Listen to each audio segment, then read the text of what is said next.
Kerja itu ibadah sampai tiba-tiba kamu dipanggil HRD, dikasih amplop dan kalimat sakti yang biasanya berbunyi, "Maaf ya mas, perusahaan sedang melakukan efisiensi."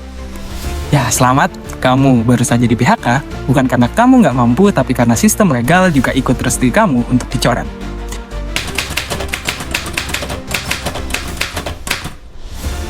Di Indonesia, PHK itu sah, legal, bahkan diatur dalam UU nomor 13 tahun 2003 tentang ketenagakerjaan yang diperbarui lewat UU Cipta Kerja. Meski sekarang lagi ramai direvisi karena putusan Mahkamah Konstitusi tahun 2024, ketentuan PHK-nya tetap jalan, masih berlaku, masih bisa bikin kamu pulang dengan tangan kosong tanpa kesangon. Kemudian, di pasal 151 sebetulnya bilang, PHK harus dihindari sebisa mungkin, tapi ya, masih terlalu banyak celah, yaitu masih banyak juga pintu belakangnya. Misal seperti perusahaan bisa saja berdalih karena efisiensi, merger, pilot, karyawan mangkir, bahkan karena alasan force majeure yang biasanya itu berupa hujan gede, krisis ekonomi, atau CEO-nya mau ganti mobil. Di pasal 154A bilang, perusahaan bisa PHK karena efisiensi, perubahan struktur, merger, atau yang jadi favorit seluruh perusahaan yaitu perubahan strategi bisnis. Dan kalau kamu sebagai buruh nggak terima, silahkan gugat ke Pengadilan Hubungan Industrial yaitu PHI. Tapi jangan lupa, siapkan waktu dan juga tenaga, sebab sidangnya bisa lebih lama dari masa kerjamu sebelumnya.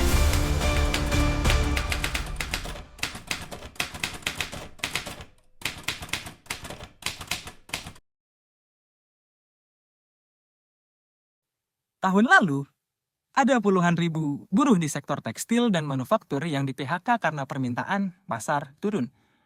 Ya, ironisnya, perusahaan tetap untung, tapi buruh harus terima pesangon dan disuruh move on. Dan lucunya, negara malah akan bilang, ini udah sesuai mekanisme hukum kok. PHK massal juga terjadi di industri media. Maraknya PHK yang dilakukan oleh Perusahaan hubungan perusahaan. kerja atau PHK di sektor industri tekstil masih terus terjadi. PHK di mana-mana, Presiden Republik Indonesia Prabowo Subianto perintahkan Ketua Dewan Ekonomi Nasional atau DEN Luhut Binsar Panjaitan untuk bergerak cepat. Karl Marx udah nebak ini semua lebih dari 150 tahun lalu. Dalam kapitalisme, buruh itu bukan manusia, cuman angka, cuman alat produksi. Menurut Karl Marx, PHK itu bukan sekedar nasib buruk, tapi hasil dari sistem kapitalis yang menjadikan buruh sebagai komoditas.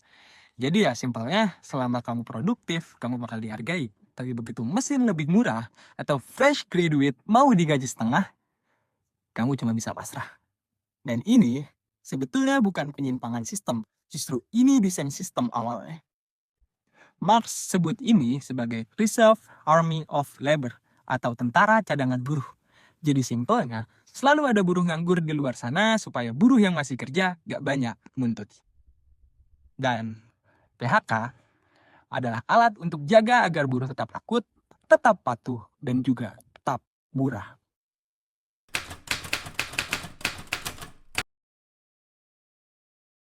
Bahwa hari ini barangkali kita sudah tidak memperjuangkan jam kerja, tapi ada berbagai kebijakan yang menyangkut upah, pendidikan, jaminan, dan hal-hal lainnya yang belum berpihak sepenuhnya pada buruh.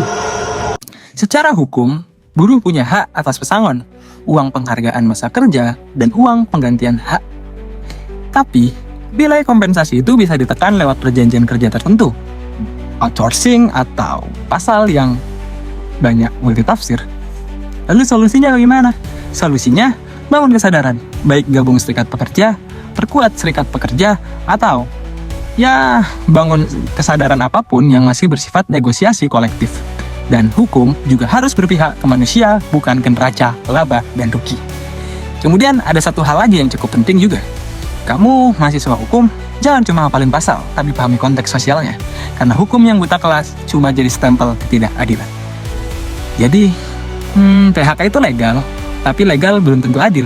Kalau kamu pikir kerja keras cukup buat bikin kamu aman, coba tanya deh ke karyawan yang udah 10 tahun kerja lalu disuruh pulang cuma karena strategi bisnis berubah. Di mata hukum, kamu mungkin punya hak, tapi di mata kapitalisme, kamu cuma angka. Hidup buruh, Hidup mahasiswa dan hidup rakyat. Selamat melanjutkan kerja dan semoga kita bukan sekedar buruh cadangan berikutnya. Salam.